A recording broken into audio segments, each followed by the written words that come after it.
Hi everyone, thanks for joining in for another webinar by Tax Mantra Global. Today I have got CA Harmeet with me. She's part of Tax Mantra, and today we will be discussing very important topic, and which is what are the key changes in the tax return forms for the financial year 1920, assessment year 2021, wherein we will file these returns in coming months. What are the key changes? What are the additional disclosure requirements? Uh, and we will discuss all those things in detail. Harmeet will help us to get into a detailed presentation. So, and we are also live on Facebook and YouTube. So if you have any queries, either you can raise your hands or you can ping in the chat box. And for people who are on Facebook, who are watching on Facebook or YouTube, you can ping your queries there also, and we will pick up your query and try to answer. So let's start. Over to Harmeet. Harmeet, please start if you can start. Yeah, thank you, Alok sir. So in today's webinar, we will be discussing the key changes in the ITR forms which the CBDT had notified for the assessment year 2021 related to the financial year 1920. So before we move on, let's first just have a look at the types of the ITR forms, which types of the ITR forms and which ITR is applicable for which assessee. Firstly, the ITR 1, which is also known as SEHEJ.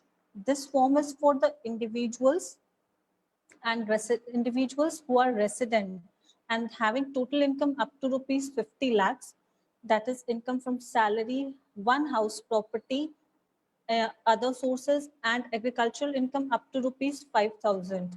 So this ITR 1 is for the individuals who are resident and they are having total income up to rupees 50 lakhs. And this is not for the individual who is a director in a company or have invested in unlisted equity shares. So this change was brought in since last year. So if you are a director in a company, you cannot file ITR 1. Earlier, this facility was available for the directors of the company that they could file ITR 1, but now, since past 1 year, we cannot file this ITR. We have to, if you are a director in a company, you have to file ITR, you have to file ITR 2. Then next, for non-residents also, you cannot file ITR 1 irrespective of the source and the quantum of income. So even if you have any losses brought forward under house property, or if you want to carry forward losses under house property, then this ITR 1 is not applicable for you. You have to file ITR 2 or ITR 3, whatever, whichever is applicable, but you cannot file ITR 1. So ITR 1 is simply for the resident individuals having total income up to rupees 50 lakhs, that is income from salary, one house property, other sources, that is interest income, and agricultural income up to rupees 5,000. Then moving forward, next is the ITR 2. ITR 2 is for the individuals and HUF not having profits and gains from business or profession. So if you have income from salary, or if and you have two house properties and having capital gain income as well and other sources as well, so you have to file ITR 2 for this purpose. Even the directors of the company, even the individuals who are directors in the company, they have to file ITR 2. Then next is the ITR 3. ITR 3 is for the individuals and HUF who are having income from profits and gains for business or profession, wherein we have to provide the balance sheet and PL and all the other details which are required in the ITR 3 form. So ITR 3 is basically for the individuals and HUF who are having income from business or profession. Then next is the ITR 4. ITR 4 also, it is also popularly known as Sugam. So this is for the individuals or HUF and firms having being a resident and their total income is up to rupees 50 lakhs and they have opted for presumptive taxation scheme. So if you are opting for presumptive taxation scheme under section 44 AD, ADA or AE, then you have to file this ITR, that is ITR 4 Sugam. So this is, and your total income should be up to rupees 50 lakhs. It should not exceed rupees 50 lakhs.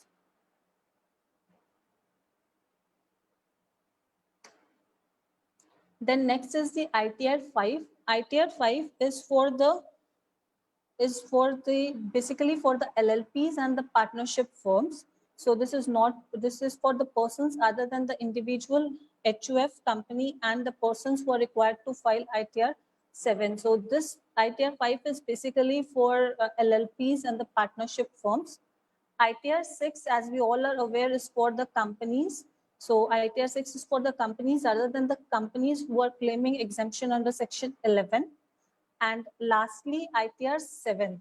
ITR 7 is for persons including companies who are required to furnish their return under section 139 4A, 4B, 4C or 4D. So basically this ITR 7 is applicable for the charitable institutions or the trust.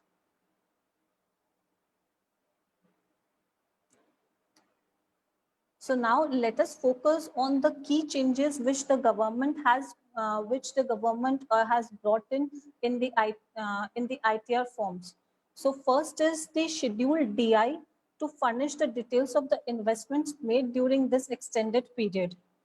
As we all are aware that due to this pandemic situation, the government has extended the timeline for making the investments from 31st March 2020 till 30th June 2020. But the threshold limit available to the assessees still remains the same. There has been no increase in the threshold limit. There has been no increase in the threshold limit. So now you can invest till 30th June to claim deductions accordingly. So this new Schedule DI has been brought in, and this Schedule DI, that is details of investment, has been bifurcated into 3 parts. The first is the Part A, wherein you have to provide details of the investments or payment made or details of the investments or payment made to claim deductions under Chapter 6A. That is, if you are investing in 80C, any life insurance premium, 80D, Mediclaim or PPF, any sort of investments if you are making under Chapter 6A, so you have to provide the details over here. Next is the Part B. Part B seeks details of the eligible amount of deductions available under Section 10AA. So 10AA deductions is allowed to total income of the assessee in respect of profits and gains from a unit operating in SEZ unit upon fulfillment of certain conditions.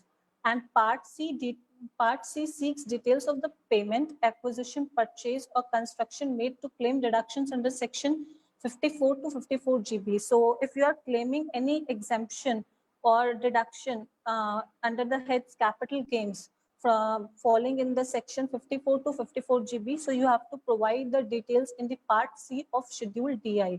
So basically this new schedule has been bifurcated into 3 parts, and we have to provide the details over here, like what investments we are doing in this extended period. The next change which the government has brought in the ITR is the additional details which the assessees are required to furnish if we are filing return under 7th provision to section 139(1). The 7th provision to section 139(1) was inserted by Finance Act 2019 to ensure that individuals entering into certain high value transactions, they furnish their income tax returns. So basically, if you are filing return under 7th provision to section 139(1), you need to answer the following questions with respect to your current accounts, foreign travel and electricity bills. So the first is, like, have you deposited an amount or an aggregate of the amount exceeding rupees 1 crore in one or more or the current account during the previous year? So if you have deposited more than 1 crore rupees in your current account, then accordingly you have to answer it yes. And if it is yes, then what's the amount you have deposited? Again, next is the, if you have spent it more than rupees 2 lakhs for a foreign travel for yourself or for any other person. And if it's yes, then you have to mention the amount over there. And thirdly, if you have incurred expenditure of more than rupees 1 lakh on a consumption of electricity during the previous year. So if you have spent it more than rupees 1 lakh, then accordingly you have to choose the option over there from the drop down yes, and accordingly you have to mention the amount over there. So these are the additional details which the assessees are required to furnish if they are filing return under 7th provision to section 139(1).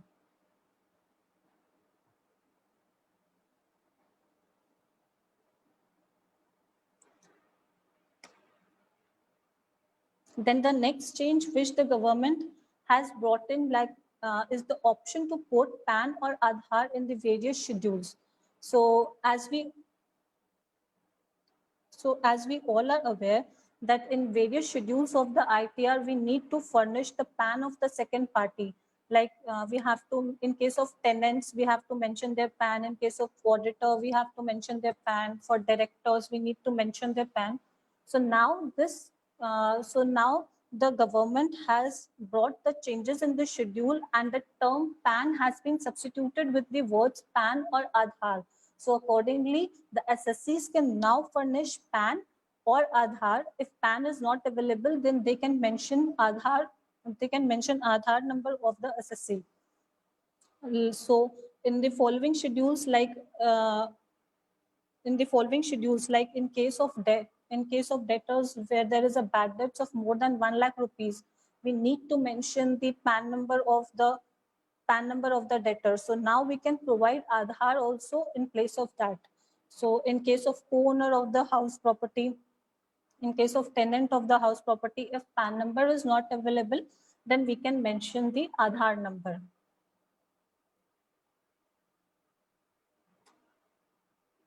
Then list of the nature of employment has been expanded. Earlier in the nature of employment, there were 4 categories, that is government, public sector undertakings, pensioners, and others. So now the government has extended this nature of employment, and accordingly, this has been bifurcated in 6 categories, and that is the central government, state government, public sector undertaking, pensioners, others, and not applicable. So now this category has been expanded, and accordingly, whichever is applicable, the SSC is required to select from the drop-down available.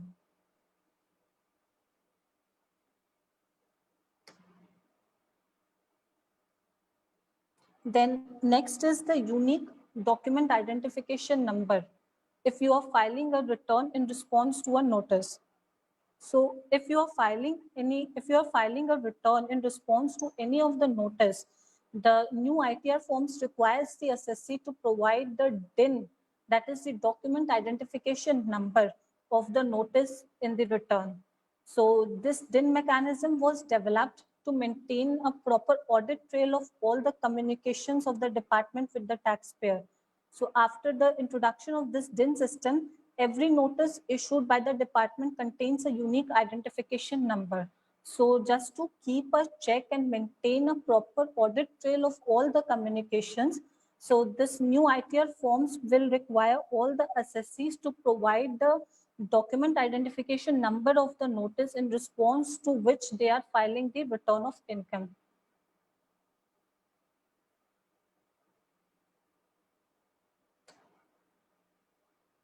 Then next change which the CBDT has notified is earlier in the ITR form we were required to disclose all the bank accounts, and we had the option to select only one bank account in which the refund was to be credited.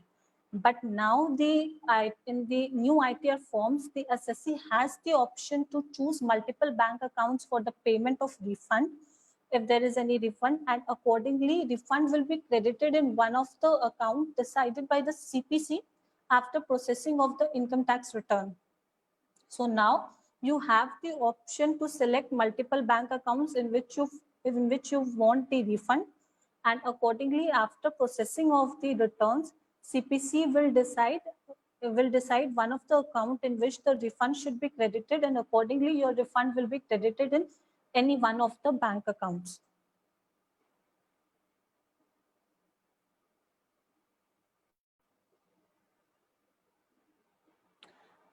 Then next is the companies opting for section 115 BAA and BAB.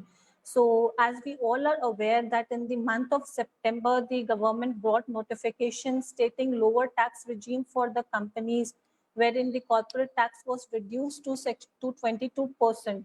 So now in this new ITR 6, we have the option to select that whether we are opting for this new section or not, or we are still following the old regime.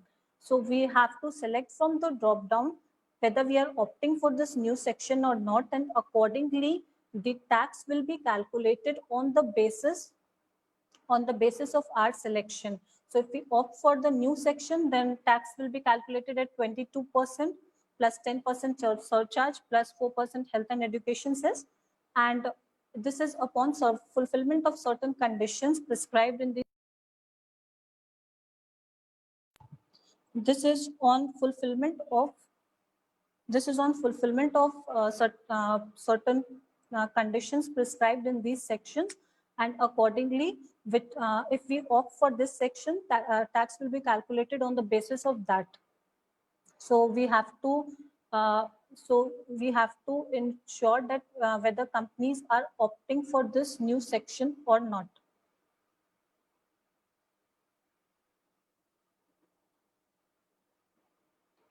Then next is reporting of dividend received from the specified foreign company.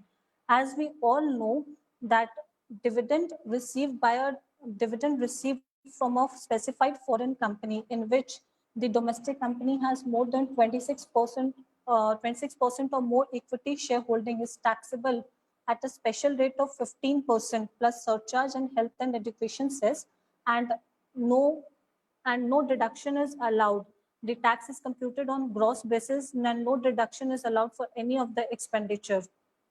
In earlier we have to report this in schedule OS, and there was no separate column for this, but now in the new ITR forms, the domestic company is required to separately report such income in the schedule OS, and accordingly consequential change has been brought in the schedule special income to reflect such dividend income.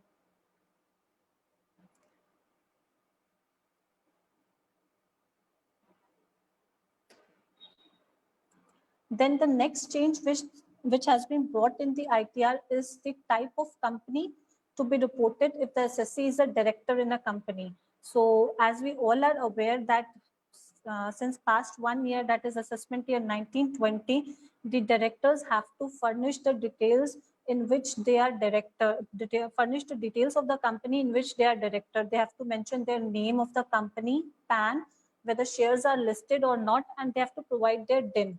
And now the new ITR forms will require to select the type of the company as well.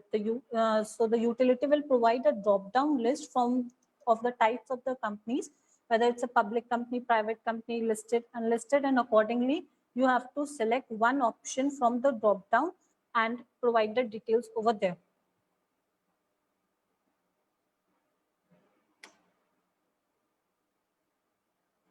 The next change which has been brought in the reporting of disallowance under section 40BA and 40B.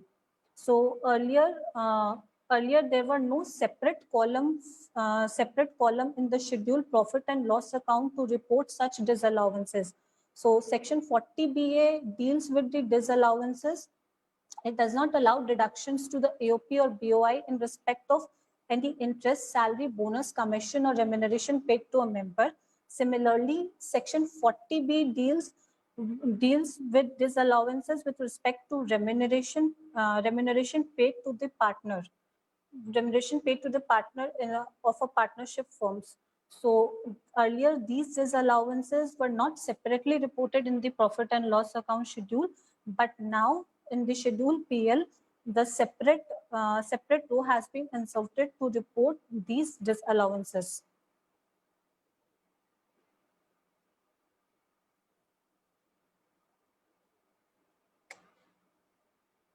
Then the next change in which the ITR has been brought is the details of the authorized person verifying the ITR of the company to be furnished.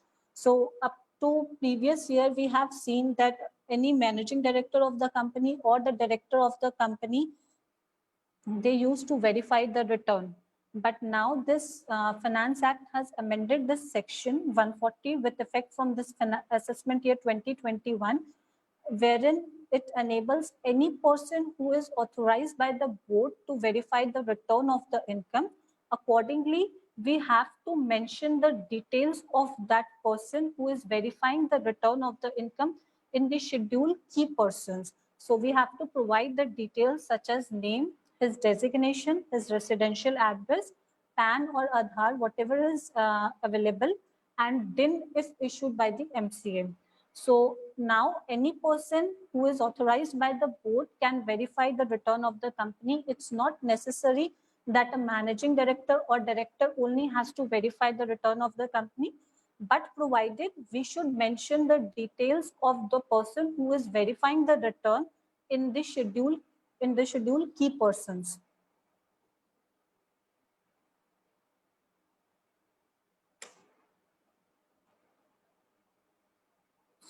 So here are some of the other relevant changes which have been brought in this, in the ITR forms. So if you are having a dividend income from domestic, taxable income as dividend income from domestic companies, then you are not eligible to file ITR 1 form.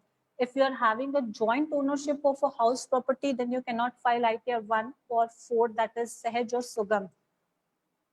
So in case of joint ownership, you need to file ITR 2. And even one needs to disclose the passport number if it's held by him or her. And they have to, this has to be furnished both in the ITR 1 and ITR form. So ITR 1 and ITR 4. And as we all are aware that due to this pandemic situation, the due dates for filing of ITRs for the financial year 1920 has been extended from 31st July 2020 till 30th November 2020, till 30th November 2020, providing enough time for the taxpayers to compile the data.